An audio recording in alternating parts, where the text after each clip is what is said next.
membaptis kami dengan Roh Kudus, agar nama Yesus menjadi yang termegah di dalam hati kami, dan menyembah-Mu menjadi sebuah panggilan cinta untuk bersekutu dengan Engkau.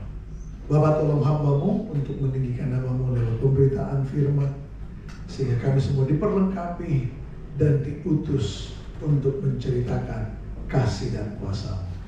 Dalam nama Yesus kami berdoa. Yang siap menerima firman Tuhan sama-sama katakan Amin. Amin. Oke. Silakan duduk Bapak Ibu. Terima kasih buat tim Prophetic yang pelayanan mereka telah membuat tanah hati kita menjadi gembur dan siap ditaburi firman Allah. Bukankah begitu Bapak Ibu? Amin. Haleluya. Api Pentakosta adalah sebuah peristiwa yang sangat fenomenal. Minggu lalu telah kita rayakan dalam bentuk ibadah khusus Pentakosta. Tetapi ternyata Pentakosta tidak berdiri sendiri dalam sebuah perjalanan kekristenan kita. Itu justru terjadi dari pihak Allah dengan sebuah tujuan. Amin Bapak Ibu. Nah, sebabnya hari ini kita akan belajar sebuah kebenaran firman Tuhan. Apa yang terjadi dengan murid-murid pada waktu itu yang mewakili gereja Tuhan zaman ini setelah Pentakosta? Apakah mereka bikin acara yang sama lagi, atau mereka justru oleh kepenuhan Roh itu bergerak dan melakukan misi Tuhan? Hari ini itulah ide dari renungan kita, The Church After Pentecost. Next PowerPoint. Ya, PowerPoint berikut. Setelah keajaiban Pentakosta, atau kita orang Indonesia menyebut dengan kata masa lalu, Pantekosta, ya kan? Banyak yang berhenti dalam euforia Pentakosta sampai lupa hidup dalam tujuan dari kepenuhan Roh Kudus itu sendiri, yaitu apa? Ada di depan? Memberitakan Injil Kristus. Bilang sama-sama. Pentakosta supaya saya memberitakan Injil Kristus. Ya, tentu saja ada uraian-uraian yang lebih jauh, tapi saya tidak akan sampai ke sana. Ada yang bilang, Pak, kita memberitakan Injil Kristus bisa lewat perbuatan kita, amin. Bisa lewat perkataan-perkataan kita, amin.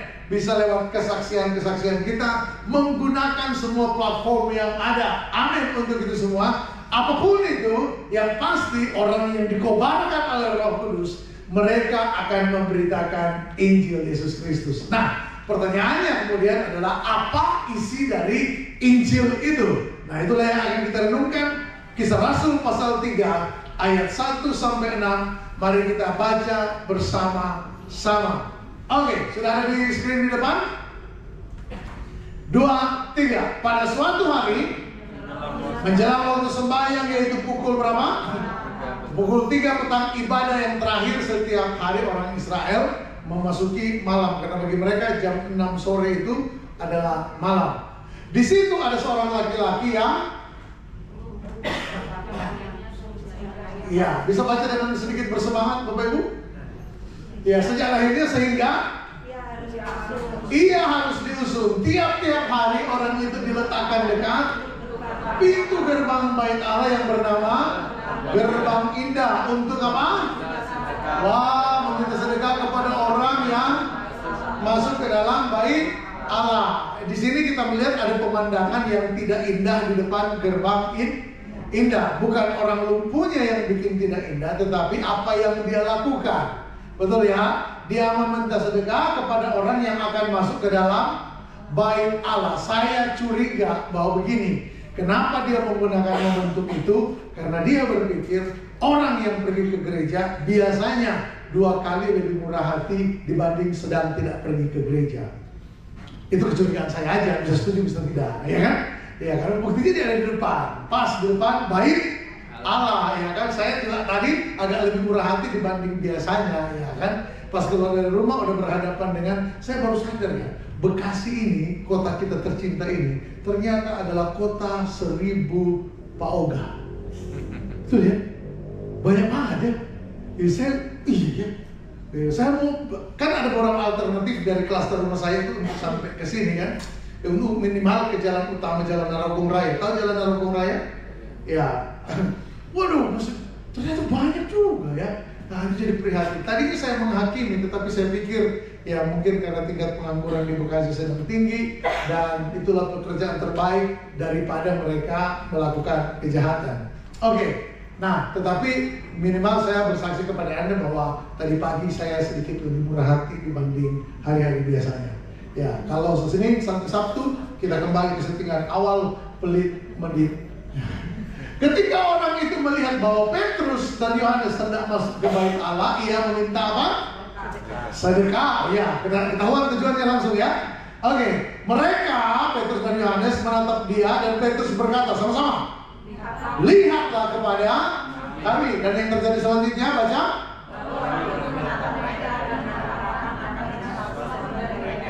Berarti kalimat Petrus itu kayaknya meyakinkan banget, betul ya? Lihat pada kami. Wah, mantap nih, ya kan? Nah, itu sama seperti kalau kita lagi susah, tiba-tiba ada saudara kita, hukum kita yang kaya bilang begini, main ke rumah. Iya kan? Ternyata waktu kita main ke rumah, kita disuruh bersihin halamannya. Iya kan? Gak dapat apa-apa, ya kan?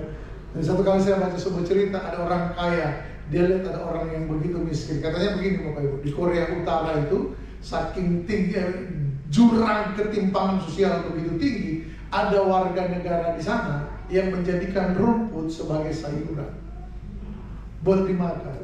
Jadi satu kali ada orang pejabat pemerintah, dia lihat, ya kan, wah orang-orang ini ternyata makan rumput, waduh. Lalu dia bilang begini, kalian makan rumput? Oh iya, sini, ayo saya bawa ke rumah saya. Iya kan, makan di rumah saya aja. Waktu mereka pergi ke rumahnya, mereka semangat. Ternyata di sana mereka disuruh makan rumput juga. Rumput di sana lebih luas, ya kan. Ayat yang terakhir, ayat 6. Tetapi 2-3. Tetapi Petrus berkata apa?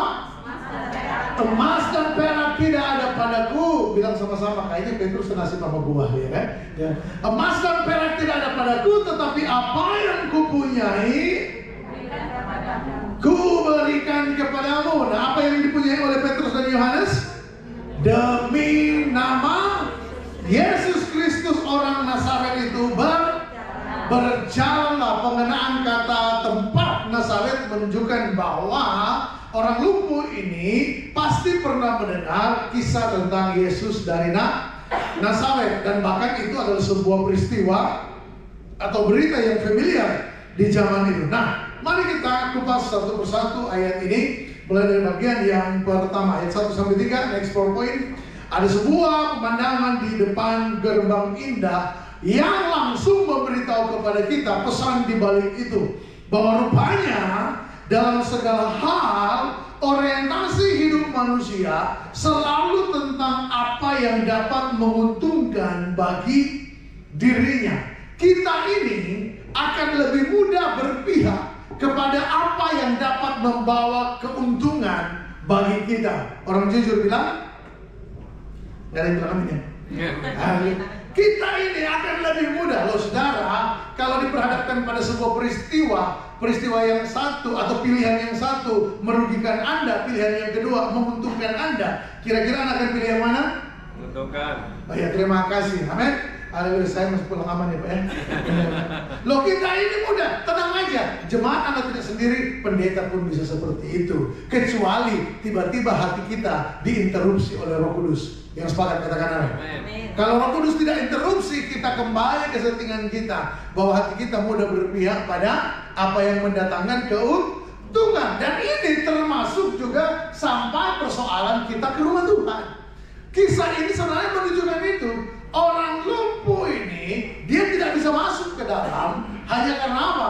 Aturan hukum Taurat. Betul ya? Semua yang catat tidak berkenan, karena kecacatan pada waktu itu masih dinilai dengan perspektif teologi hukum Taurat, bahwa kecacatan pasti akibat dosa. Dosa tidak boleh masuk ke dalam sucinya bait suci ya. Namanya aja bait Allah, bait suci, betul ya? Sehingga dia ada di depan. Tetapi perhatikan, dia memilih bagian yang mantap, betul ya? Dia ada di gerbang indah, tempat orang biasanya masuk. Mungkin Petrus dan Yohanes merencana selfie di situ, ya kan? Mereka mau foto bareng sama petugas bait Allah, tetapi nggak jadi karena ada pemandangan yang ini. Ini kontekstualisasi sama ini Bapak Ibu ya. Jangan cari di Alkitab. Mana selfie di sini ya kan? Oh puji Tuhan, haleluya. Selalu lebih mudah, boleh baca selanjutnya 2-3. Selalu lebih mudah untuk Menggunakan nama Allah untuk mencapai apa? Keinginan kita daripada Allah panggil nama kita untuk kepentingannya. Amin. Lebih mudah berdoa, Tuhan tolong saya dalam nama Yesus, daripada berdoa, Tuhan ini saya, jadilah menurut kehendak-Mu. Kalau mau jujur, itu khotbah, itu doa, itu teks yang paling keren. Amin. Bukan kehendakku tapi kehendak-Mu. Umumnya huruf besar, tetapi seringkali dalam perjalanan kehidupan mu-nya jadi huruf kecil, ya kan? Jadilah kehendak-Mu, karena mau bilangku kan terlalu ketahuan egoisnya, betul ya? Nah, seringkali kita berada dalam situasi ini sehingga Alkitab menyodorkan kepada kita sebuah kisah yang ketika kita renungkan sebenarnya membawa koreksi di dalam hati kita. Yang dikoreksi oleh firman, sama-sama katakan amin. Hari-hari ini kita semua mudah sekali terjebak menggunakan nama Tuhan demi kepentingan kita. Beberapa di antara kita mungkin berdoa, tapi setelah sekian lama doa tidak dijawab, kita mulai mengeluh, bahkan mulai marah, bahkan kecewa pada tingkat yang paling ekstrim, meninggalkan persekutuan dengan Tuhan. Kenapa sebabnya? Karena kita lebih senang menggunakan nama Tuhan untuk kepentingan kita daripada memberi diri kita digunakan bagi kepentingan Tuhan. Padahal kalau kita mencoba untuk memahami, Bapak Ibu, orang-orang yang terpanggil dan melakukan kehendak Allah tidak akan pernah kehilangan dukungan Allah. Amin.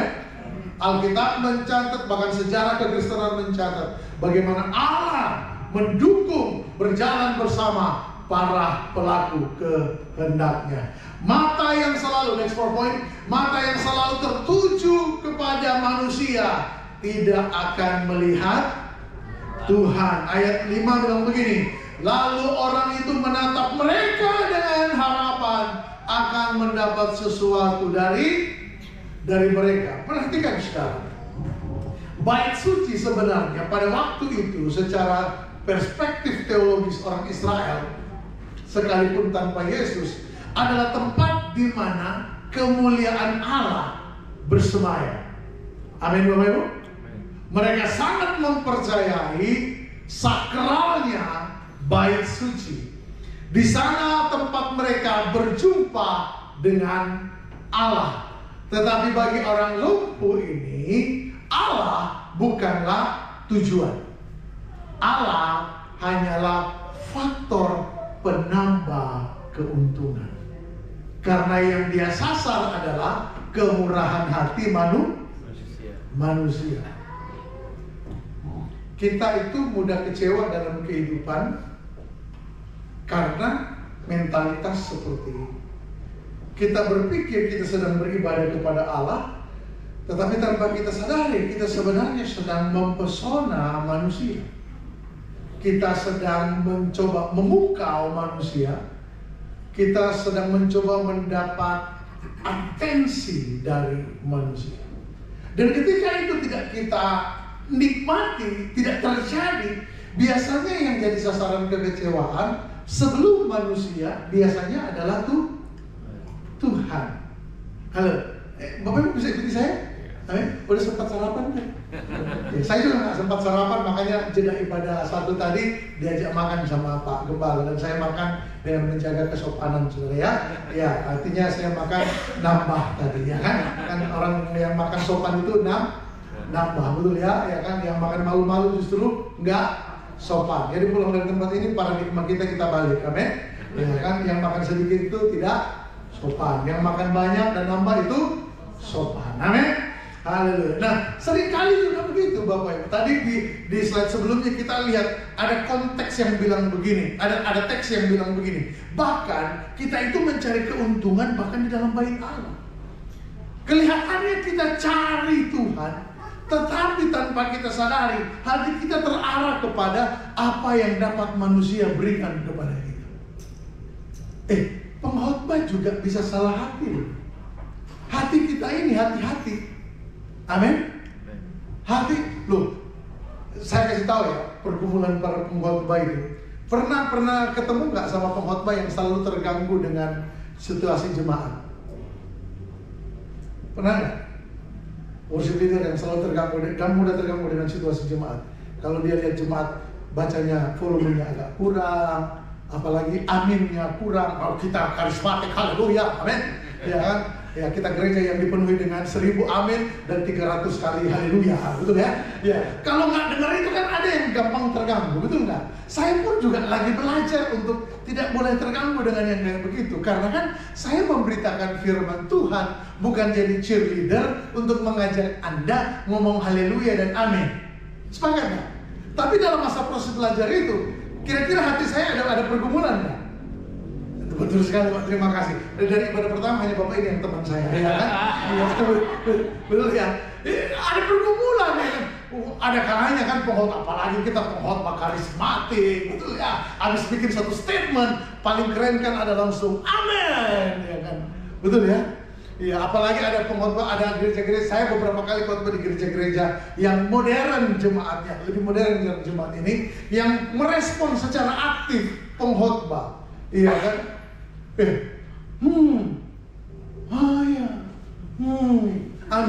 Ada beberapa gereja yang kayak begitu, Pak Gideon, ya kan? Makanya Bapak jangan tetap di sini, keliling-keliling Pak sekali-sekali. Iya. Ada gereja yang kayak begitu, Pak. Nah, tapi sebaliknya saya dengan yang kayak begitu, saya terganggu, ya kan? Apa sih ini? Gitu. Karena apa? Nggak biasa. Tapi dengan yang saya biasa, kalau nggak terjadi, saya juga terganggu. Sudah lihat nggak? Bingung kan ngikuti keinginan hati pendeta yang satu ini? Halo, nangkap maksudnya? Itu kan apa yang sedang terjadi sebenarnya? Yang sedang terjadi adalah begini, nggak jemaat, nggak pendetanya sebenarnya menggunakan tempat ibadah sebagai sarana untuk mendapatkan pelayanan bagi hatinya sendiri. Halo? Oh iya, karena kan yang kita bilang mantep banget ibadahnya, sebenarnya kan ketika hati kita terpuaskan, kita nggak pernah peduli bahwa itu kehendak Tuhan atau bukan. As long as apa yang ada di hati saya terpuaskan. Kita lagi bermusuhan dengan seseorang dan kasusnya adalah dia punya uang dan belum ganti. Tiba-tiba pendeta khotbah tentang ada orang yang pinjam uang lalu nggak ganti. Anak Tuhan nggak boleh gitu. Kira-kira kita senang banget kan? Senang banget. Dan dalam hati kita berkata seperti sinetron Indonesia, tuh ya? Ya, saudara ingat adegan dalam sinetron Indonesia waktu seseorang mulai diam dan mulai menatap, lalu ada suara. Halo? Jangan pura-pura nggak pernah nonton sinetron gitu. Ya kan? Kan suka gitu kan? Akhirnya ada sebuah pesan untuk dia. Bagaimana kalau ternyata pesannya adalah pendeta bilang, ya pakai pendeta aja biar pendeta yang dimusuhi. Saudara, Tuhan bicara hari ini sama saya. Ada orang di tempat ini yang saudara mengutang, dia nggak bisa bayar, dan kamu disuruh ampuni, let it go. Bukan suara Tuhan, bukan untuk saya. Saya nggak bilang itu terjadi di sini, nggak Bapak. Ini contoh aja, amin. Amin. Saya takutnya ada Bapak Ibu yang ada saudara-saudara, Anda punya utang dengan saudara tiba-tiba langsung itu buat saya, enggak, bukan buat Bapak, bukan buat Ibu. Tenang aja, amin. Ya nanti setelah sampai di parkiran baru doa seperti itu. Ya itu buat saya bukan ya. Haleluya. Tapi setuju dengan ini tulisan warna merah? Oh iya, kita juga waktu lagi nyembah. Bahkan Bapak Ibu bisa perhitungkan ibadah, kehadiranmu di ibadah hari ini sebagai sebuah jasa di hadapan Tuhan. Halo, amin. Nggak mungkin sih ngomong secara vulgar gitu, nggak mungkin, ya kan? Wah, hari ini Pak, saya sudah ibadah. Itu kan jemaat yang dulu, ya kan? Ya, tapi sekarang kan kita udah pinter-pinter, betul ya? Ya, kalau dulu kan, ya masih kurang pintar ya itu. Ya, kenapa ibadah? Ya, supaya diberkati Tuhan. Ya, kalau Tuhan nggak berkati, nggak ibadah, ya kan? Ya, dulu masih sevulgar itu berani ngomong, tapi sekarang kan udah nggak ngomong, betul ya? Tapi masih ada nggak dalam hati? Masih ada. Bahkan kita menghitung berapa lama kita sudah berdoa. Ya, saya sebagai pendeta seringkali ditangi juga oleh jemaat dan juga oleh diri saya sendiri. Sudah sekian lama saya doa, Tuhan kok belum? Oh, rupanya saya berdoa supaya saya tidak lagi melihat doa sebagai sebuah tempat keintiman dengan Tuhan. Saya melihat doa adalah sebagai sebuah jasa saya, kontribusi saya. Nah, kalau namanya kontribusi berarti begini, di akhir acara kita mengharapkan apresiasi.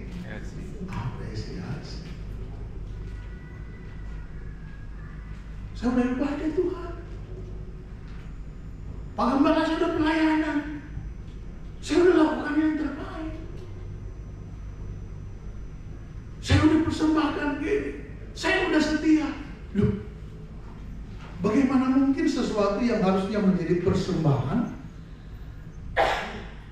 tiba-tiba menjadi sebuah jasa pelayanan?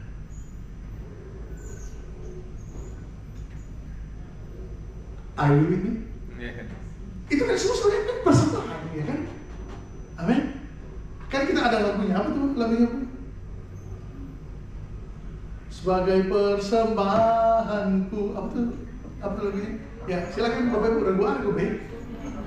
Takkan itu kan semua persembahan, betul nggak? Halo, halo. Kita kasih kolektor. Itu investasi. Perpuluhan kita investasi itu. Oh, Pak Pendeta kan ada tertulis Pak, Maleakhi 3 ayat 10. Jika kamu memberi persepuluhan, firman Tuhan bilang, ujilah aku, apakah aku tidak membukakan tingkap-tingkap langit. Kamu salah konteks. Ya kan? Coba perhatikan teks dan konteksnya. Ayat itu untuk Israel yang bermental pencuri, yang tidak memberi tetapi ngakunya memberi, yang tidak mentaati Tuhan tetapi menyodorkan pengorbanan mereka.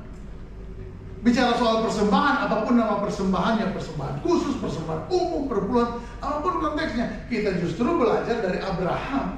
Abraham memberi persembahan kepada Tuhan bukan karena Tuhan janji membuka tingkap-tingkap langit, tetapi dimulai dari kesadaran yang dikerjakan oleh Roh Kudus ketika dia melihat hidupnya dalam pemeliharaan Allah.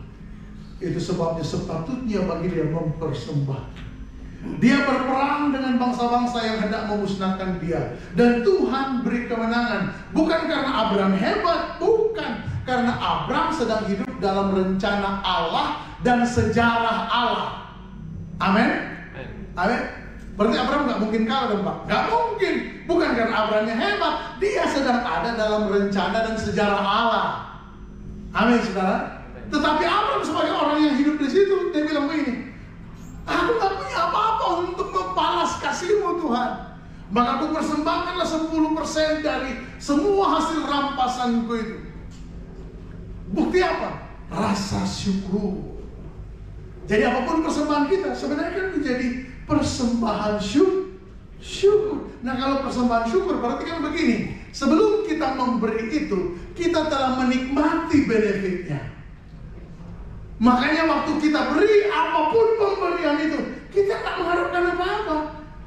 Amin. Karena justru waktu saya memberi, itu karena saya telah lebih dahulu. Amin. Saudara nanti bisa bawa aplikasinya ini dalam apa, dalam persembahan apapun yang saudara punya, bahkan dalam pengabdian pelayanan. Bapak Ibu sedikit bersaksi ya. Mata yang tertuju kepada manusia dibanding Tuhan ini benar-benar saya alami kurang lebih 6 tahun, 7 tahun yang lalu. Sedikit ngomong bahwa begini, orang yang paling sering bikin kekacauan dalam gereja itu bukan jiwa baru, tetapi justru adalah para pelayan Tuhan, apalagi mereka yang sudah merasa punya kontribusi. Dan kontribusinya itu agak sedikit mahal, termasuk saya. Makin banyak kontribusi saya, makin tinggi ekspektasi saya. Penghargaan Bapak rohani saya terhadap saya. Saya harus jujur kepada Anda, seringkali dalam doa pengerja bersama, di mana doa pengerja kami dihadiri oleh ratusan orang, saya ingin seperti lagunya siapa tuh? Nikita, anak rohani itu, ada namaku disebut. Betul ya? Saya tidak minta naik gaji, Saya tidak minta waktu pelayanan, apresiasi saya lebih tinggi dari yang lain. Saya cuma minta apa? Ada nama. Itu kan keren banget saudara. Iya kan? Pak Gideon bisa bayangkan lah, tiba-tiba di tengah doa pengerjaan, ya kan? Terus Om Wih ngomong, puji Tuhan loh, next one ada orang hebat kayak Pak Gideon. Wow. Ya, jadi saya tempatkan pergumulan sombong saya ke hati Bapak. Ya kan?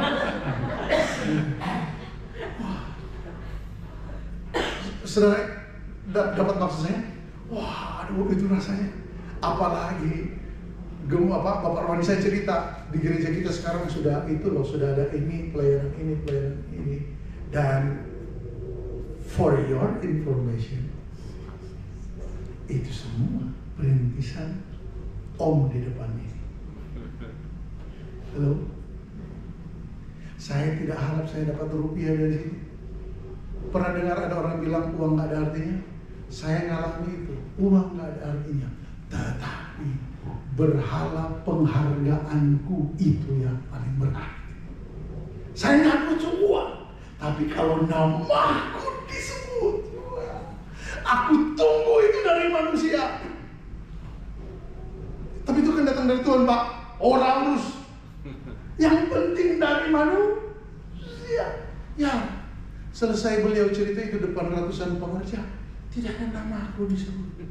Dan sudah tahu kenapa saya tahu itu jadi berhala? Karena saya pulang dalam keadaan sedih,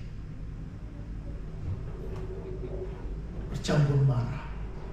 Tinggal dia ngomong, saya sering dengan istri saya, tinggal papi itu kan tinggal ngomong. Saya manggilnya papi karena kasih uang. Kalau kasih uangnya dikit, papa. Kalau nggak kasih uang, boy.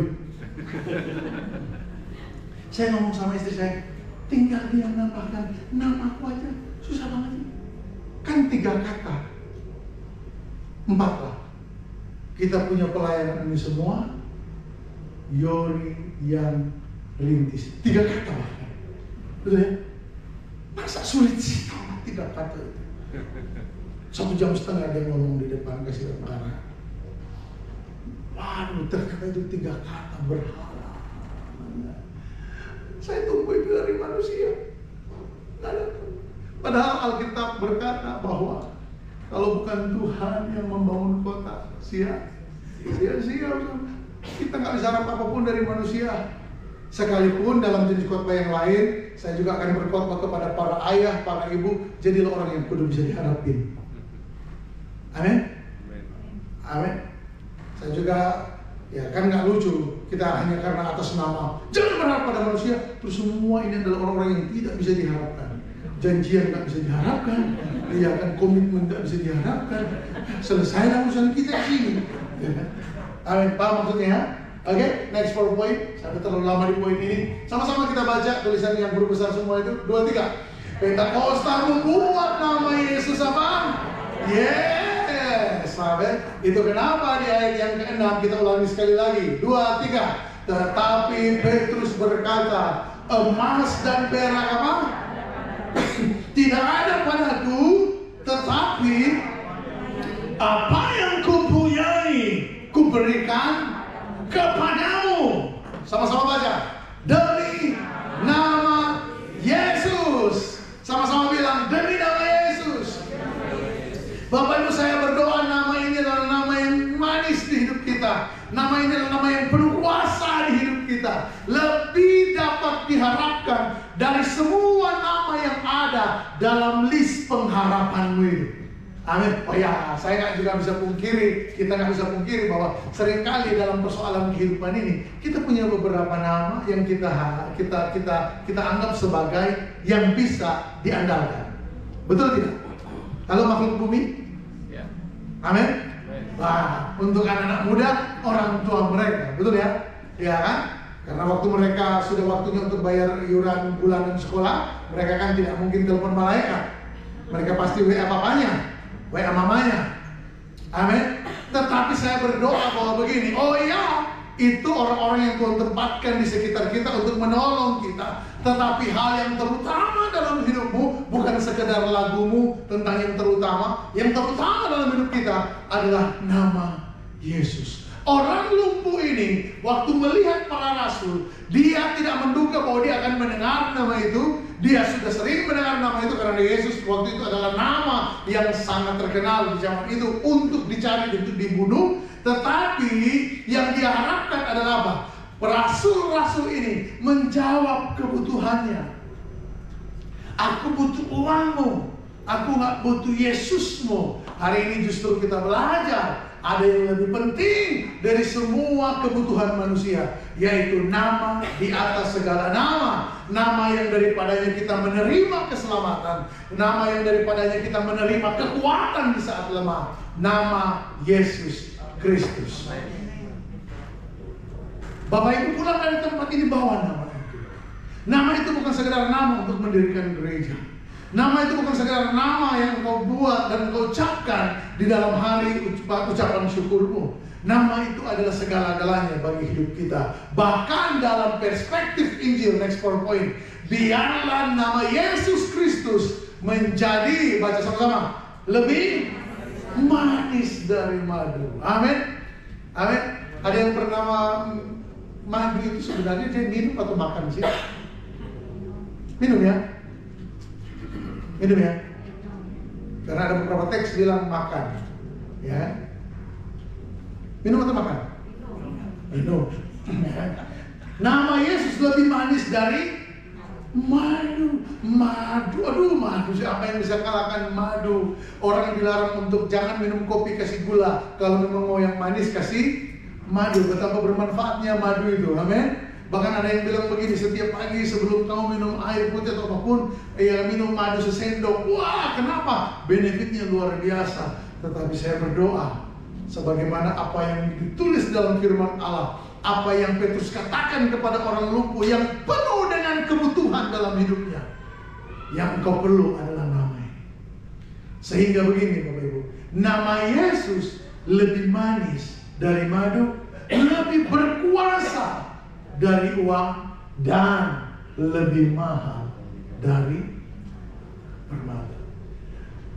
Saya juga orang tua, saya punya 2 orang putri. Tidak ada doa yang lebih besar dan kerinduan lebih besar di hati saya selain kedua putri saya menempatkan nama Yesus. Oleh karena Roh Kudus, bukan dengan kekuatan sendiri, bukan dengan kekuatan berpikir, Bapak Ibu ya, bukan dengan kekuatan berpikir positif. Ya kan, harus nama Yesus, enggak. Roh Kudus mengerjakan di dalam hati mereka sehingga mereka melihat nama Yesus lebih mahal dari apapun. Anak saya semuanya wanita, berarti kalau mereka akan menikahi seorang pria. Saya nggak punya syarat-syarat khusus, nggak ada lah, cuma ganteng aja. Ya kan, ini kan bapaknya ganteng ya kan, ya begini dia, ya kan. Kaya Pak, kaya bisa dibangun. Ganteng jelek itu abadi. Enggak lah. Itu ucapan sarkas anak saya kan. Saya bilang beriman, mereka bilang mesti ganteng. Beriman ya kan, ganteng ya. Beriman itu bisa dibangun. Mereka berjumpa Yesus jadi beriman. Tapi kalau ganteng dan jelek, jumpa Yesus pun abadi. Anak-anak sekarang Pak, bahaya banget. Ya. Next PowerPoint please. Kuasa yang mengubahkan. Sama-sama kita baca ayat ini. Lalu ia memegang tangan kanan orang itu dan membantu dia apa? Berdiri. Mujizat terjadi. Amin saudara. Amin. Seketika itu juga kuatlah kaki dan mata kaki orang itu. Ia meloncat berdiri dan berjalan kian kemari mengikuti mereka ke dalam bait. Wow, tadinya dia hanya apa? Di depan, tapi kemudian dia melihat dirinya. Nama itu mengubahkan. Amin saudara. Jadi begini, nama Yesus yang membawa anugerah adalah nama yang membawa keselamatan. Katakan amin. Amen. Tapi dia juga nama yang membawa perubahan. Amin. Karena kalau nama Yesus hanya membawa keselamatan, hari ini kita jadi Kristen hyper grace semua. Halo? Yeah. Tetapi karena nama Yesus membawa perubahan, berarti ada yang berubah dalam hidup kita. Amin. Orang yang tadinya hanya menggunakan kerohanian orang lain, sekarang ini datang sendiri dan masuk ke dalam bait Allah. Gak mungkin dia main catur di sana kan? Haleluya. Alkitab selanjutnya menceritakan kepada kita berjalan dan melompat-lompat serta memuji. Wow, apa yang berubah? Mata yang tadinya tertuju kepada manusia sekarang memuliakan Allah. Bapak Ibu lihat perubahan di sana? Amin. Amin. Nama Yesus menghasilkan perubahan. Kami sekarang ini banyak bergerak dalam sebuah kegerakan yang kami beri nama Gospel Centers Teologi yang berpusat kepada Injil. Dan salah satu yang menjadi kata kunci kami adalah begini: anugerah Allah adalah anugerah yang datang menghibur. Yang sepakat katakan? Tetapi anugerah Allah yang sama juga datang untuk menegur, menghibur dan karena kalau cuma menghibur, wah, kita ini jadi anak-anak gampang. Yang kalau bikin salah, wah tenang aja, Tuhan sudah ampuni, Tuhan sudah ampuni.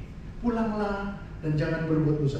Buat dosa lagi dia. Tenang aja, pulanglah dan jangan buat dosa lagi. Buat dosa lagi dia. Lalu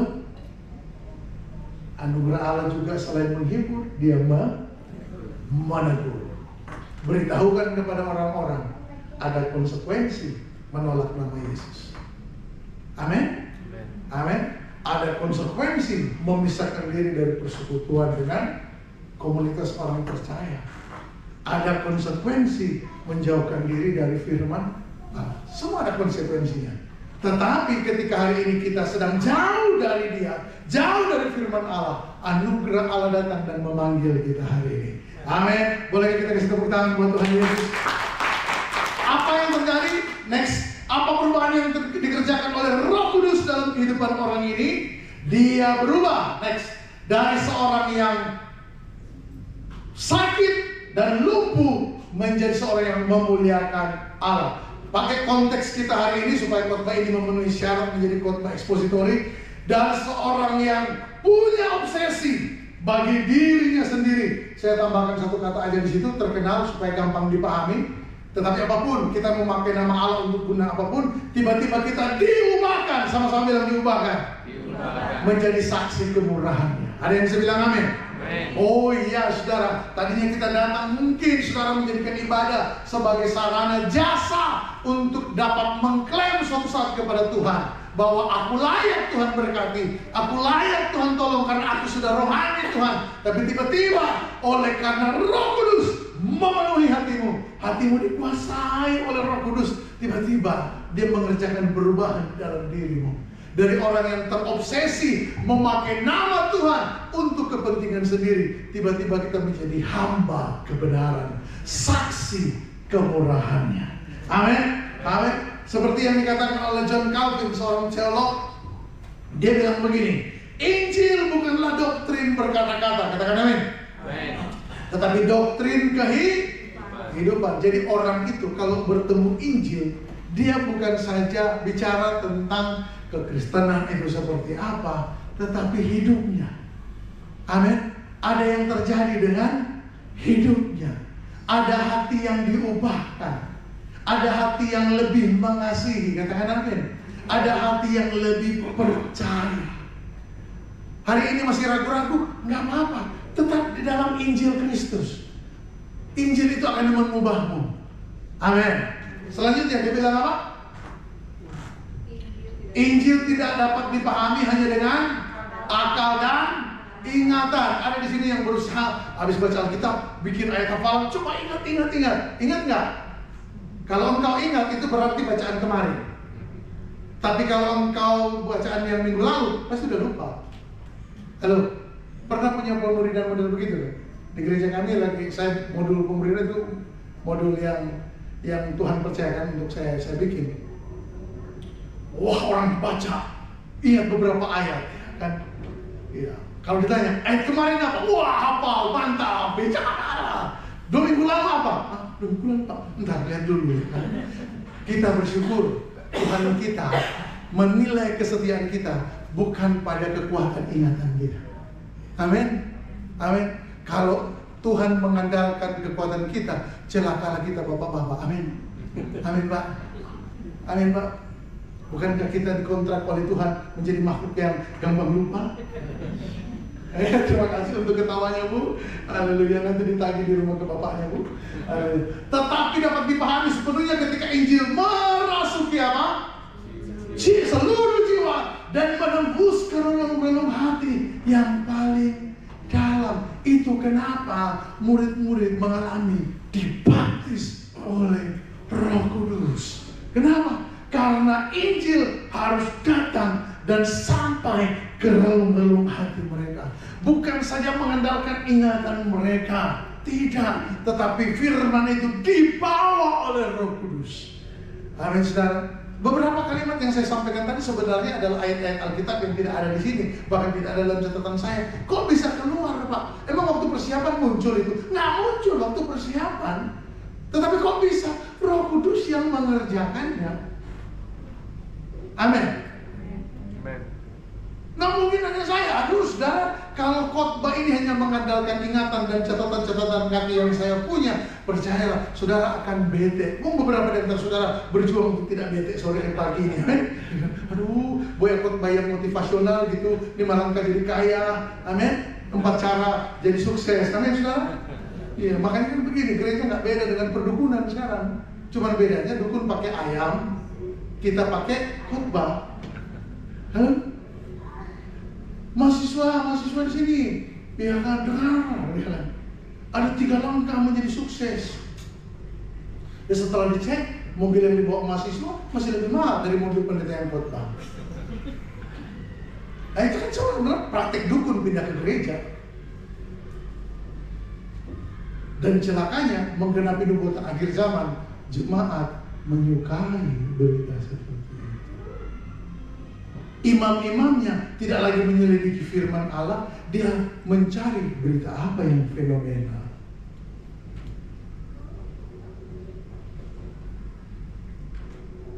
Alkitab sudah ngomong lama, tetapi kita kurang memperhatikannya. Kenapa?